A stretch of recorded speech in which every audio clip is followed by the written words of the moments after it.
In this lesson, we will introduce you to linked list data structure.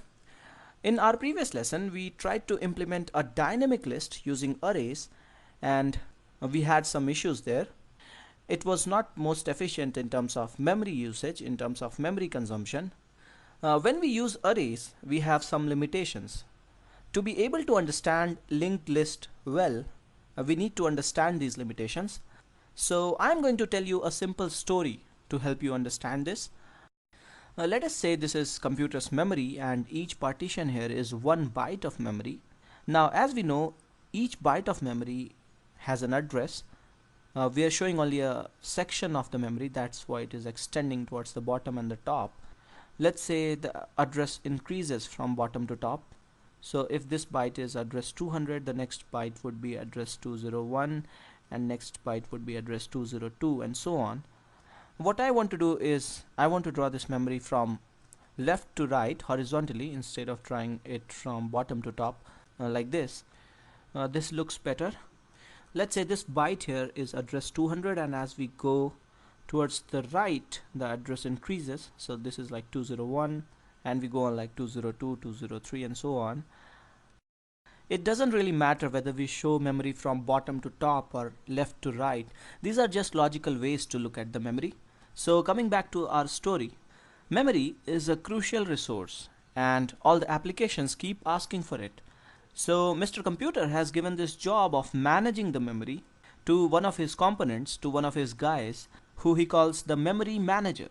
Now this guy keeps track of what part of the memory is free and what part of the memory is allocated, and anyone who needs memory to store something needs to talk to this guy. Albert is our programmer and he is building an application. He needs to store some data in the memory, so he needs to talk to the memory manager. He can talk to the memory manager in a high level language like C. Let us say that he is using C to talk to the memory manager. First he wants to store an integer in the memory, so he communicates this to memory manager by declaring an integer variable, something like this. The memory manager sees this declaration and he says that okay, you need to store an integer variable, so I need to give you 4 bytes of memory, because integer variable is stored in 4 bytes in a typical architecture. Let us say in this architecture it is stored in 4 bytes. So the memory manager looks for 4 bytes of free space in the memory and assigns it or allocates it for variable x. Address of a block of memory is the address of the first byte in the memory. So let us say this first byte of memory here is at address 217. So variable x is at address 217. So memory manager kind of communicates it back to Albert that hey, I have assigned address 217 for your variable x. You can store whatever you want there, and Albert can fill in any data into this variable. Now Albert needs to store a list of integers, a list of numbers, and he thinks that the maximum number of integers in this list will be 4. So he asks the memory manager for an integer array of size 4 named A. Now array is always stored in memory as one contiguous block of memory. So memory manager is like, okay, I need to look for a block of memory of 16 bytes for this variable, this array A. So the memory manager allocates this block starting address 201 and ending address 216 for this variable A, which is an array of 4 integers.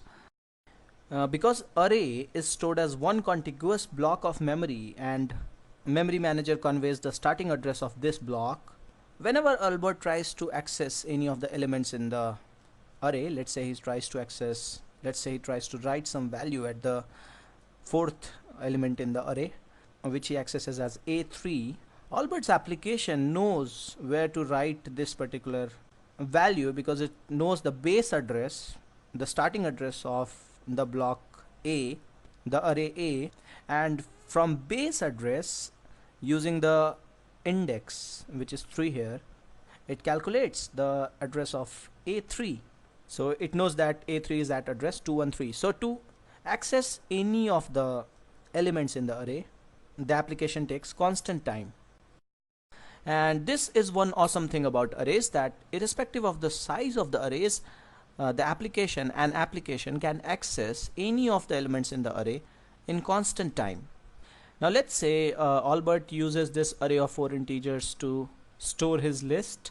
So I'll fill in some values here at these positions. Let's say this is 8, this is 2, this is 6, this is 5, this is 4. Now Albert at some point feels that, okay, I need to have one more element in this list. Now he has declared an array of size 4 and he wants to add a 5th element in the array. So he asks the memory manager that, hey, I want to extend my array A. Is it possible to do so? I want to extend the same block. And the memory manager is like, when I allocate memory for an array, I do not expect that you will ask for an extension, so I use whatever memory is available adjacent to that block for other variables. In some cases I may extend the same block, but in this case I have an element and a variable x next to your block, so I cannot give you an extension. So Albert is like, what all options do I have? Memory manager is like, you can tell me the new size and I can recreate a new block at some new address, and we will have to copy all the elements from the previous block to the new block. So Albert says that, okay, let's do it. But the memory manager is like, you still need to give me the size of the new block. Albert thinks that this time he'll give a really large size for the new array or the new block so that it does not fill up. This new block starting address 224 is allocated. Albert asks memory manager to free the previous block, and this is some cost. He has to copy all the elements, all the numbers from the previous block into the new block, and now he can add one more element to this list. And he has kept his array large this time, just in case he needs more numbers in the list. So the only option that Albert had was to create A as an entirely new block, as an entirely new array. And Albert is still feeling bad because if the list is too small, he is not using some part of the array, and so memory is getting wasted. And if the list again grows too much, he will again have to create a new array, a new block, and he will again have to copy all the elements from the previous block into the new block. Albert is desperately seeking a solution to this problem, and the solution to this problem is a data structure named linked list. So let us now try to understand linked list data structure and see how it solves Albert's problem. What Albert can do is that instead of asking the memory manager for an array, which will be one large contiguous block of memory, he can ask memory for one unit of data at a time, for one element at a time in a separate request. I'm cleaning up the memory here. Once again, let's say Albert wants to store this list of 4 integers in the memory. What if he requests memory for one integer at a time? So first he pings memory manager for some memory to store number 6. Memory manager will be like, okay, you need space to store an integer, so you get this block of 4 bytes at address 204. So Albert can store number 6 here. Now Albert makes another request, a separate request for number 5. Let's say he gets this block starting address 217 for number 5. Because he makes a separate request, he may or may not get memory adjacent to number 6. Higher probabilities that he will not get an adjacent memory location. So similarly, Albert makes separate requests for number 4 and 2. So let's say he gets these 2 blocks at address 232 and 242 respectively for numbers 4 and 2. So as you can see, when Albert makes separate requests for each integer, instead of getting one contiguous block of memory, he gets these disjoint non-contiguous blocks of memory. So we need to store some more information here.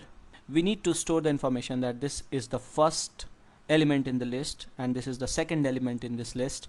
So we need to link these blocks together somehow. With an array, it was very simple. We had one contiguous block of memory, so we knew where a particular element is by calculating its address using the starting address of the block and the position of the element in the array. But here we need to store the information that this is the first block which stores the first element, and this is the second block which stores the second element, and so on. To link these blocks together and to store the information that this is the first block in the list and this is the second block in the list, what we can do is that we can store some extra information with each block. So what if we can have two parts in each block, something like this, and in one part of the block we store the data or the value, and in the other part of the block we store the address of the next block. In this example, in the first block, the address part would be 217, the address of the next block that stores 5, and in this next block or the second block, the address part would be 232. In the block at address 232 we will store the address 242, the address of the next block that stores number 2, and the block at 242 is the last block. There is no next block after this, so in the address part we can have address as 0. 0 is invalid address. 0 can be used to mark that this is the end of the list. There is no link to the next node or next block after this particular block. So Albert now actually has to request a memory manager for a block of memory that will store two variables. One, an integer variable that will store the value of our element, and one, a pointer variable that will store the address of the next block or the next node in the list. In C, he can define a type named node like this. He will have two fields in the node, one to store the data, this field will be an integer, and one more field to store the address of the next node in the list. So Albert will ask a node. Albert will ask memory for a node from the memory manager, and the memory manager will be like, okay, you need a node that needs 4 bytes for an integer variable and 4 more bytes for the pointer variable that will store the address. Pointer variable also in a typical architecture is stored in 4 bytes. So now memory manager gives us a block of 8 bytes and we call this block a node. Now notice that the second field in the node structure is node star, which means pointer to node. So this field will only store an address of the next node in the list. So if we store the list like this in the memory as these non-contiguous nodes connected to each other, then this is a linked list data structure.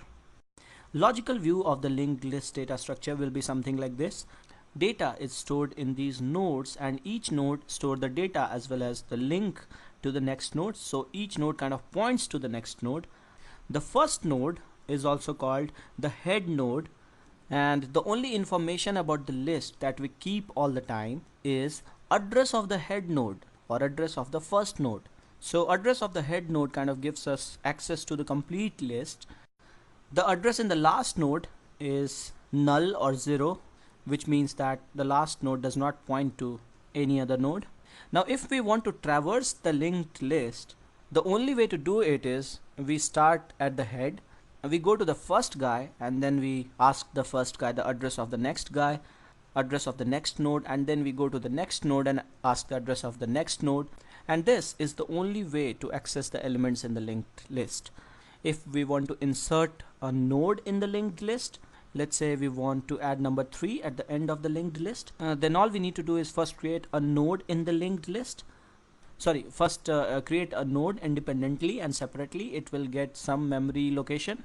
So we created this node with value 3. Now all we need to do is fill the address properly, adjust these links properly.